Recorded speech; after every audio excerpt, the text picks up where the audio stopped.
So let's start where it all began. G1, Generation 1. The show, to tell you the truth, I can't remember when I really started watching it because I just can't remember that far back. But I remember it was always on when I was a kid and I always enjoyed it. What I think really drew me to it was the fact that of simply what it did. It was robots that transformed into vehicles, and I was fascinated by it's something so simple how just like they basically just change form, and it just drove me to the point where I was like I need to know how they do it. I think that's one of the reasons why I was watching it like constantly all the time. Of course, like throughout the years, I would grow favorites. I think I was an Autobot lover when I was a kid. I was definitely always behind Optimus, and Bumblebee was my favorite. When I was always young, I always wanted that car for when I grew up. The Decepticons, yeah. I mean, I usually think Megatron was a jerk, and the Decepticons, because they're bad. You know, they're the bad guys. You gotta hate them. But after rewatching it again, I mean, I actually started falling in love with the Decepticons for a while now, and I can't remember. I think basically in the games is when I started doing it. In the Revenge of the Fallen game, when I got to use Long Haul as a main character in multiplayer, I just grew loving him so much. I think he was like one of the best characters, and I started liking Decepticons more and more. So I really haven't been like a Decepticon on the Decepticon side since the Revenge of the Fallen game came out. But before then, I was pro Autobot. I mean, they had quite a bit of characters: Optimus, Jazz, Cliffjumper, Hound. Hound was actually really cool in my opinion too. Sideswipe, Sunstorm, Wheeljack. I'm not gonna show pictures. I mean, you people should probably know who they are. If you don't, you don't. I'm sorry. I'm just giving my thoughts on it. But the Decepticons, I don't know. It wasn't always your generic run of the mill, like, oh, we're gonna do something bad this week, and the Autobots are gonna stop us, and then, we're gonna just follow our plans. I mean, it basically did come down to that, but I don't know. It's weird. Like Megatron actually like put thought into it, and I think that's what made him a good leader. I mean, they've had their dumb episodes where, one of the beginning episodes where they're like some of the Autobots and some of the Decepticons are like shrunk down. Well, they're transported in the space groups to an alien world where they're the size of toys, ironically. And in the beginning of that episode, the Decepticons are playing baseball with the baseball players. Like they're in a stadium and they're like throwing the humans and like not smacking them, but they're basically playing baseball. I'm just kind of like, what are you doing? You should be like destroying the humans and all that. Speaking of the humans, the human factor, it's important, but like it doesn't kill the show.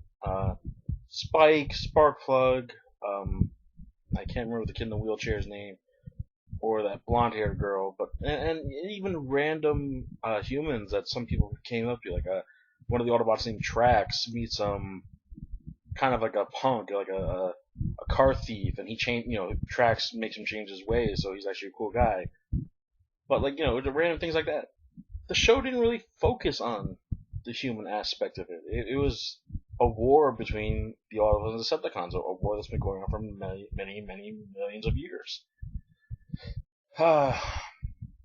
And it doesn't ruin the show at all. Like, I didn't mind seeing the humans. I mean, of course, it was so weird how the humans would like somehow always ruin the day of the Decepticons. Like, of course, like because they would meddle, and it would be like that. But it was funny because they're supposed to be robots in disguise, and the whole world like knows about them. So, and since they have the insignias on their chests or anywhere on their bodies, I don't know. It's almost like, what's the point of robots in disguise? I mean, it makes sense that you could travel faster, except for like Megatron turns into a gun. He has to get carried, but most of everything else, well, Soundwave Chief turns into a good set player, but everyone else has a vehicle form. They can fly, drive, swim. So I don't know. it's just a gimmick. I mean, half the time it made no sense. They were just doing it to like show off, like like they got into a fight and they'd be in robot mode, and I was just like transform, like why? Like you're right there, just fight them, shoot them with your guns. It was a great show though. It really got me entertained. Um, it was just all in all badass. Does it live up to today? It's corny, and it is a guilty pleasure. It's still there's still some points where it's good. I think mostly in G2 Generation 2, that the second season when I think it was pretty good. That's when they got into like the combiners a lot and the triple changers, and that's kind of when they kind of had like serious cast members. Like the Decepticons always had Megatron, Soundwave, and Starscream. Like those were the main three, and then like Skywarp and Thundercracker were always there too. But that was kind of it. Like I understand there were more Decepticons, obviously, but that was kind of it. Like the Autobots, it was always Optimus, Jazz, right? And Ironhide was there too, Wheeljack, Ratchet, Bumblebee, right? But then like they kept introducing like Sideswipe was there, but he wasn't there all the time. Hound wasn't there all the time. Cliffjumper wasn't there all the time. Sunstreaker wasn't there all the time. Brawn, Perceptor was later. I can't think of some of their names. But they were basically kind of like they were here and there. They were in the background. They showed up for like one episode, like Trax. Trax showed up for like just a handful of episodes, and that was kind of it. So they just had too many characters to go with, and eventually most of those characters got shut out completely. Like you never heard from them again. Like when the Dinobots kind of came over, like that's it. People just wanted to see the Dinobots, which is great. The Dinobots were cool. I mean, I really don't know why he would make them stupid. I mean, he wanted to keep them authentic, but I mean, come on, realistically, you're trying to win a war here, and that's. I mean, I know they were just doing it to be a commercial for toys and buy our products, but still, it had a show, it had a story behind it. It grew a fandom, it grew a lore. Megatron was always trying to win to take over Cybertron, which he already has. Shockwave's on Cybertron, and the Decepticons technically have won. I mean, the Autobots are nothing but like rebels right now. I mean, the Autobots are basically the underdogs, but it just always makes no sense to me how, and it's actually kind of a big thing later on in certain series, how the Decepticons are supposed to be the most powerful beings, right? And yet the Autobots like always win somehow. I know the good guys have to win.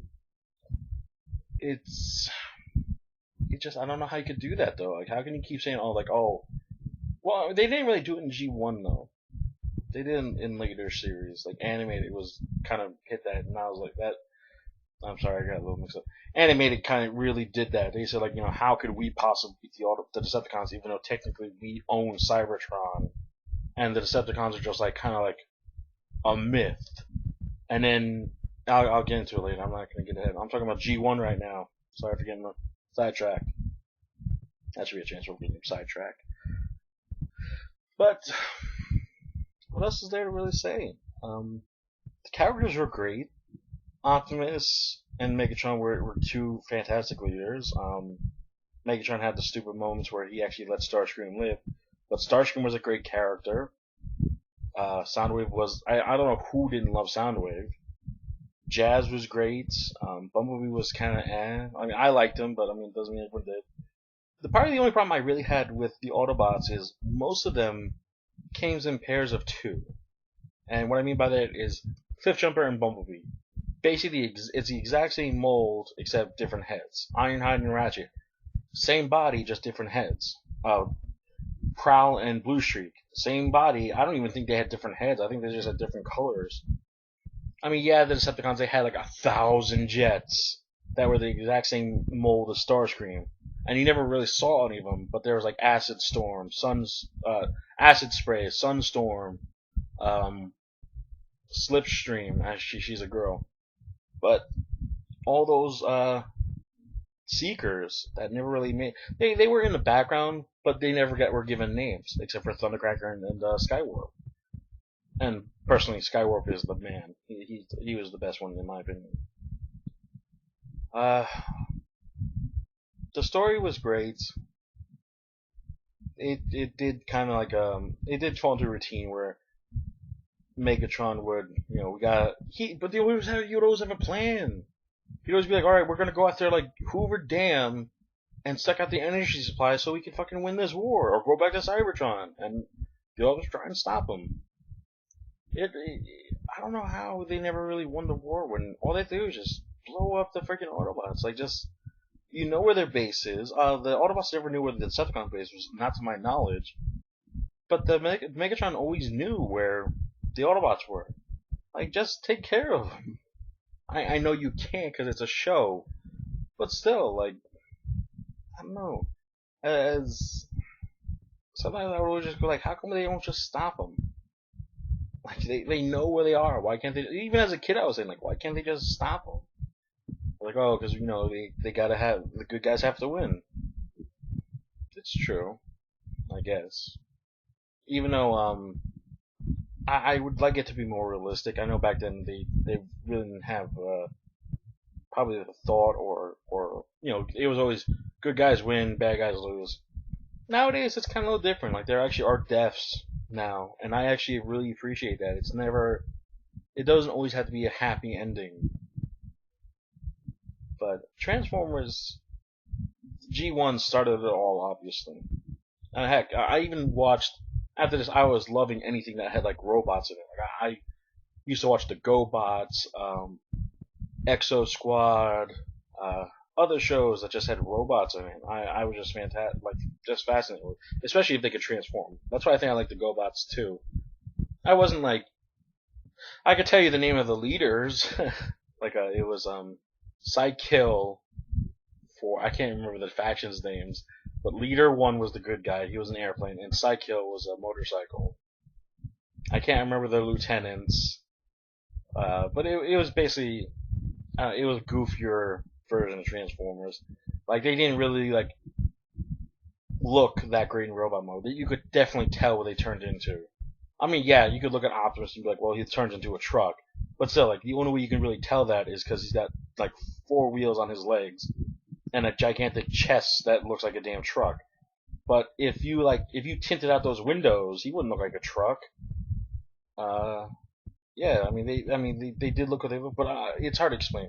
The GoBots really, it basically like you take an airplane, like say Starscream, right, when he's in vehicle mode, you basically extend the legs and you flip the nose down, and then that's Leader 1. That's like all he was. Like, his arms were basically at his side, and he just made his legs bigger. It was really bad. Same thing with Psycho. Like, he looked like a motorcycle at all times. He basically got on all fours, and he was a motorcycle. So yeah, there really wasn't much thought into that. But this started it for me. I was heavy into it.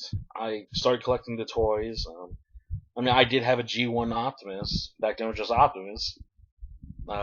Die-cast metal.